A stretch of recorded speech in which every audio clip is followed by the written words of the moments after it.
Chers frères et sœurs, nous venons d'accueillir là, dans ce petit passage de l'évangile de Luc, certainement ce que j'appellerais la quintessence de l'enseignement du Christ. C'est-à-dire vraiment la pointe la plus forte de ce que Jésus nous demande de faire en tant que chrétiens à sa suite.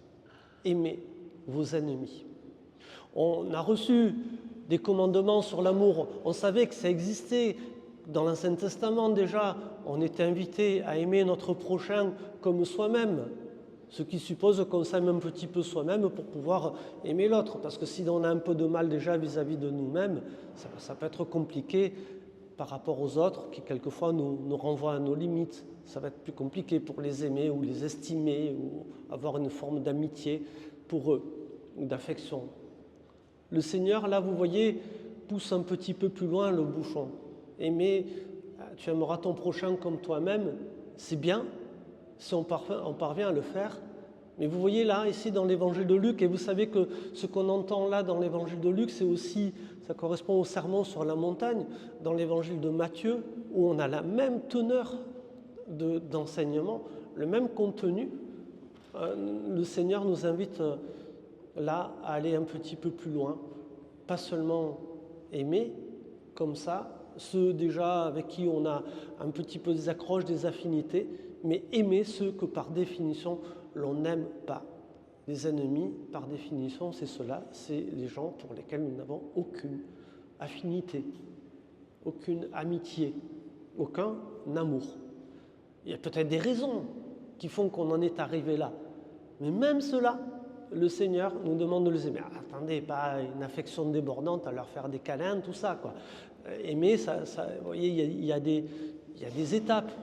Le Seigneur nous dit, priez pour eux, pour ceux qui vous calomnient, ceux qui sont médisants, ceux qui disent du mal de vous, priez pour eux. C'est déjà peut-être une étape pour entrer dans cet amour du prochain jusque-là. Vous savez que quand Jésus nous donne cette instruction, vous savez que c'est une invitation. On est libre de faire comme on veut.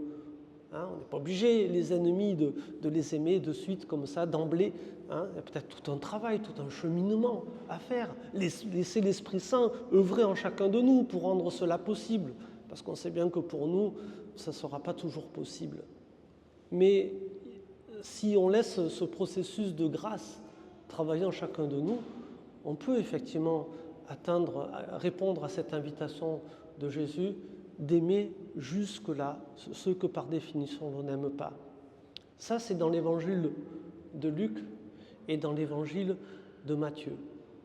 Et vous avez entendu, il y a eu une petite phrase là, le petit verset entre les deux Alléluia pour acclamer la parole de Dieu. Nous avons accueilli l'évangile de Jean. Et dans l'évangile de Jean, Jésus nous invite à aimer comme lui nous aime. Aimez-vous les uns les autres comme je vous ai aimé. Et vous voyez là aussi, dans l'évangile de Jean, c'est l'équivalent de ce qu'on vient d'entendre dans l'évangile de Luc. Le Seigneur nous demande d'aller encore et toujours plus loin dans l'amour du prochain, d'aimer comme lui. Et vous avez vu jusqu'où ça l'a conduit, lui, Jésus, son amour pour toute l'humanité, d'aimer comme lui. Aimez-vous les uns les autres comme je vous ai aimé. Et celui qui est cloué sur la croix, là, que je vous désigne, c'est celui qui va dire « Père, pardonne-leur, ils ne savent pas ce qu'ils font » en priant pour ses bourreaux. Il aime ses ennemis. Il aime ceux qui le mettent à mort. Il leur pardonne. Il leur pardonne. Alors ça, c'est Jésus. À dire, lui, il triche un petit peu, c'est le Fils de Dieu, il a des capacités que nous, on n'a pas.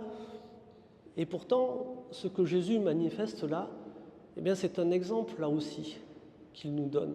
Quand il nous invite à aimer comme lui nous aime, il ne va pas nous demander de suivre le même chemin que lui, frères et sœurs. Aujourd'hui, on ne crucifie plus personne, donc soyez rassurés, ça ne nous pend pas au nez, peut-être pas dans l'immédiat, du moins en sortant de la messe, là, tout à l'heure, d'être crucifié.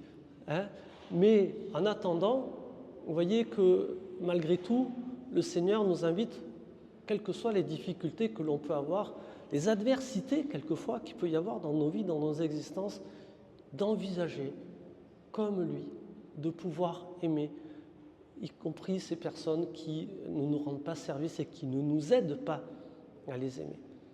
Alors on peut commencer à prier pour eux, c'est déjà un joli chemin. Nous avons entendu dans la première lecture, je pense, une belle illustration de ce que Jésus nous demande dans l'Évangile. C'est avec David. Entre David, vous avez compris, et Saül. Saül est roi, il a été oint, roi d'Israël, et David commence à avoir une certaine aura, beaucoup de popularité, au point que Saül est jaloux de cette popularité de David et en voit comme un concurrent pour le trône royal et cherche à l'éliminer. Et vous savez, plusieurs fois, il y aura plusieurs épisodes, là on en a eu juste un, mais ça va se reproduire plusieurs fois. Saül va chercher à mettre David à mort. Il cherche à le tuer, à l'éliminer de l'existence. Et voilà qu'il va y avoir ces circonstances qu'on nous raconte là dans le livre de Samuel, où David est coincé dans cette grotte où Saül vient se reposer avec son armée. Et voilà que s'il avait voulu, et vous avez compris qu'Abishai, lui, ne se serait pas retenu de le faire, mais si David l'avait voulu, il aurait pu se servir de la propre lance de Saül pour le clouer sur place, le clouer au sol. Vous avez bien entendu l'image qui nous est proposée, le transpercer de part en part, le tuer. Et ce n'est pas ce que David va faire. Ce n'est pas ce que David va faire. Aux yeux humains, Saül est son ennemi, c'est-à-dire celui qui cherche à le mettre à mort. Et David va avoir cette grandeur d'âme, comme on dit dans le psaume d'ailleurs, tu ne retiens pas nos fautes, tu ne nous juges pas selon nos offenses. Tu ne nous juges pas selon nos offenses. David va dépasser ce désir de Saül de le mettre à mort pour dire non, moi ça je ne peux pas le faire et je refuse de le faire. Par respect, ne serait-ce qu'au fait que Saül a été oint comme roi, ne serait-ce que par rapport juste à ça, il va respecter la vie de Saül. Et du coup, il va confisquer sa lance. Vous avez compris la suite de l'histoire. Mais c'est magnifique ce que David arrive à faire. Vous voyez, si David, qui n'est pas Jésus-Christ, arrive lui aussi, inspiré par Dieu, plein de l'Esprit de Dieu, à refuser de mettre à mort celui qui cherche à le mettre à mort, ça veut peut-être dire que nous aussi, dans notre humanité, il y a quelques petites pistes comme cela à poursuivre et que pour nous aussi, il est possible de temps en temps, et bien peut-être, comme David, de ne pas rentrer dans la rétribution de la violence telle que Saül se proposait de le faire et de dire non, moi, je refuse de tuer, moi, je refuse de faire du mal, je ne rentrerai pas dans cette dynamique-là. Voilà la grandeur d'âme que David va manifester ici. C'est assez exceptionnel, nous en conviendrons tous. Dans ce passage de l'Évangile, nous avons entendu aussi autre chose, et j'aimerais peut-être le pointer parce que ce n'est pas toujours bien compris. À celui qui te frappe sur une joue, nous dit le Seigneur, tends encore l'autre joue. Frères et sœurs, ce qui nous est demandé là, c'est pas de servir de punching-ball à ceux qui viennent nous taper, nous frapper. C'est pas ça la dynamique qui est en jeu.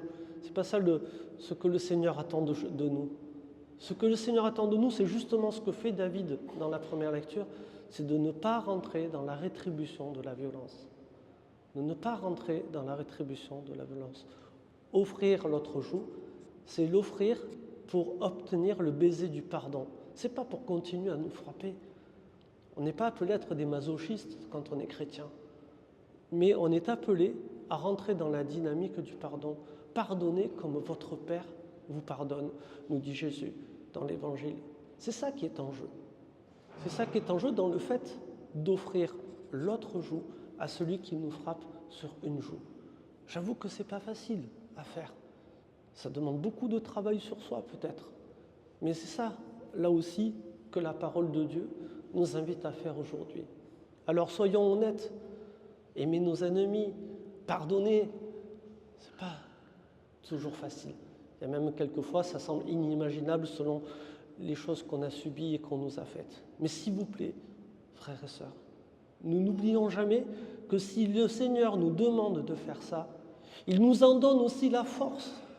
S'il vous plaît, croyez au moins cela, que si le Seigneur nous invite à le faire, Ce n'est pas juste pour nous mettre des commandements ou des instructions ou des invitations qui nous dépassent largement au-dessus de la tête et que nous ne pourrons jamais atteindre. Non, moi je crois fermement que le Seigneur peut nous en donner la grâce.